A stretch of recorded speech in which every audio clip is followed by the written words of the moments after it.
Hey everyone, in this guide we will show you how you can make using the Messages app more efficient and send photos faster. In iOS 26 or later, Apple has added a new switch to the Messages app settings which allows users to send low quality photo previews to other users before sending the full photo. This makes it super efficient and faster to send photos to recipients as they can preview the photo right away before getting the full resolution image.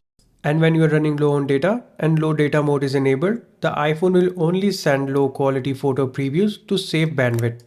You can easily enable this feature by going to Settings and tapping on Apps. Then on the next screen, find and tap on the Messages option.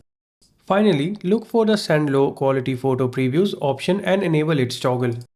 Once this toggle is enabled, your iPhone will send a compressed preview of the photo in iMessages and text messages so the recipient can see the image right away. The full high resolution of the image will also be sent, however, your friends won't have to wait until that arrives. That's it, this is how you can make sending photos faster on your iPhone using the Messages app. If you found this tutorial helpful, then be sure to hit the like button and subscribe to our channel for more iPhone tips. Thanks for watching.